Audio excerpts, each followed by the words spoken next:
I have officially finished reading both of Harper Lee's books, and I would like to take a few minutes to share my thoughts mainly on Go Set a Watchman. I'm going to be looking at it from Go Set a Watchman versus To Kill a Mockingbird.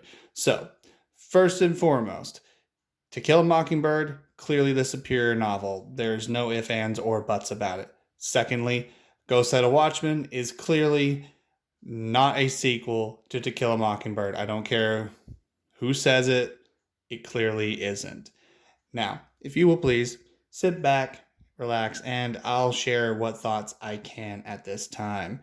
Please forgive any coughing because I've not been feeling the best lately, but we're going to do what we can. So, for those who don't know anything about Go Set a Watchman, it's Harper Lee's second book, and some claimed that it was the sequel to Kill a Mockingbird. If I'm remembering correctly, the actual publishing house said that it was a sequel, and it's clearly not.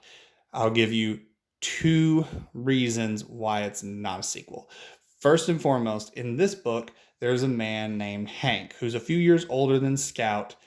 In the book, Scout is about 26 years old, and this man, Hank, is really interested in her.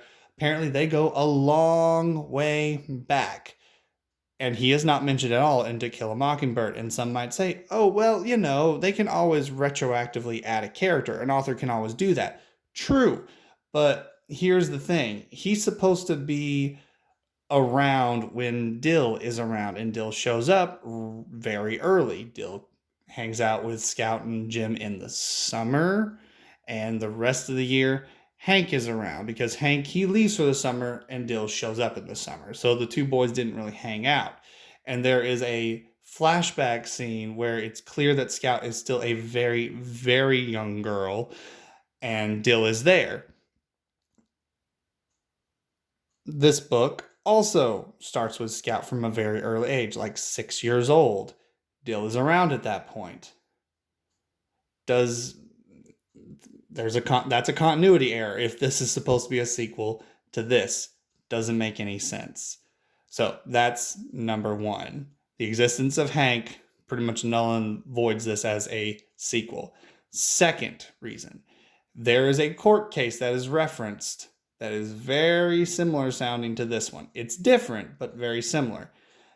Main differences is the assault charges, in this one, they're completely trumped up. And the whole point of the book and the trial is to show how bad racism is. And even when a man is clearly innocent, he still gets convicted. Meanwhile, in this book, the man who's accused of assault he's let off the hook. And not only is he let off the hook, while in this book there is, no assault, in this one, there was an assault because it was a consensual relationship. So that means to me, these books, they don't exist in the same, I would say, literary universe. You can almost look at it like a multiverse kind of thing. At least that's the way I have to look at it.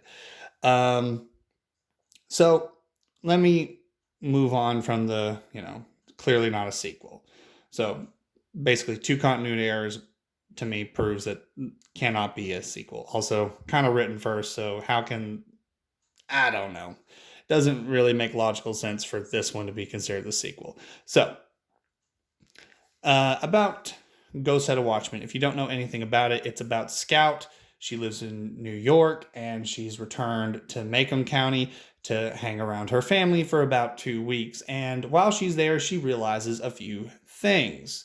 Number one, and what is the driving plot of that story, is that her father is pro-segregation, and that obviously, excuse me, is the antithesis of what is going on in this book. Because, in this book, Atticus is clearly a paragon of virtue, one of the best men you're ever going to meet. He always is about seeing everything from someone else's perspective. He's about as good a man as you can meet. He doesn't brag about himself. He's very kind to his children. He raises them the best way he knows how. He's a very gentle soul. In this book, Atticus is pro-segregation, which, kind of looping back to the whole sequel thing, those characterizations do not fit as far as I'm concerned. It does not fit. Now, I will say one thing that's kind of interesting about this book is it does try and clearly display why somebody might be pro segregation without it just being a very blatant hatred kind of situation. But it's still, it's still racist. It's still not a good way to view other people who are different than you, but we'll leave that there. But this book is about Scout learning about that, and she becomes very sick of this. She becomes sick from it, doesn't want to really be around anybody anymore. She just wants to get on the, nearest train and leave. And it's about her understanding a little of her father's perspective and still loving him as her father and still despising him for his points of view. But in a weird way, this does work as a sequel in one way, and it is deconstructing the paragon that you meet in this book. Because again, we all know Atticus is one of the best characters you're ever going to meet. And in this one, it's revealed he's not the best man you're ever going to meet. And how do you cope with that? Because that's what the book is about. Somebody who you look up to, you find out they're not who you thought they were, and you have to come to grips with that. And the book kind of puts that from the perspective of Scout kind of becoming her own person, her looking at the world a little bit differently, not holding steadfast with what her father always thinks, but holding steadfast to her own beliefs. But I will say, is this a super enjoyable read? Absolutely not. This book, great read. I love it. I enjoyed all 370 pages. This is about 280. Not as fun of a read. If for no other reason than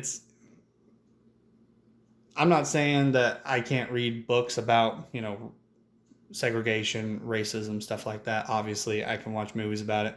I can read books about it. But when you're following a character as beloved as Atticus and you're seeing this kind of interpretation of him, I wouldn't blame a lot of fans for, that leaving a bad taste in your mouth. Another thing that kind of makes the book not as enjoyable is Calpurnia. She's not a main character in the book like she is in To Kill a Mockingbird. She's only in it a little bit.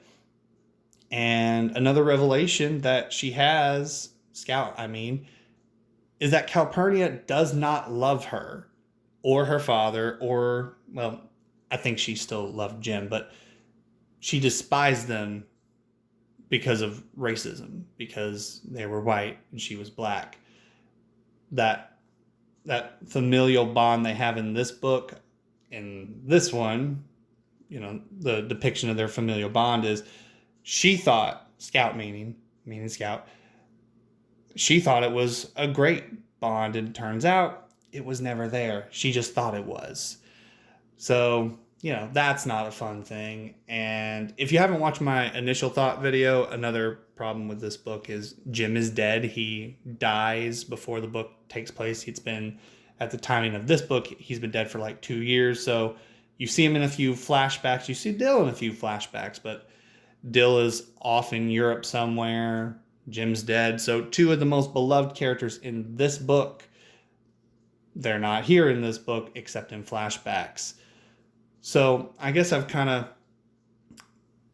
hit the main problems with this book, because let me just make this abundantly clear. If you love To Kill a Mockingbird and you're just interested in reading Go Set a Watchman as a alternate take on the To Kill a Mockingbird story, because the stories are not the same at all. Boo Radley is not in this. The Radley family is not mentioned in this. Tom is not mentioned. So, a lot of the cool things you like in this book, a lot of the good storylines, the good characters, not there. The great themes that are in this book are not here. So if that doesn't bother you, I'd suggest go read Go Set a Watchman. I don't think it's going to ruin your day or, kill your childhood or anything like that. But I'm just saying, if you don't really want to read it, I don't think you're missing too much, in my personal opinion.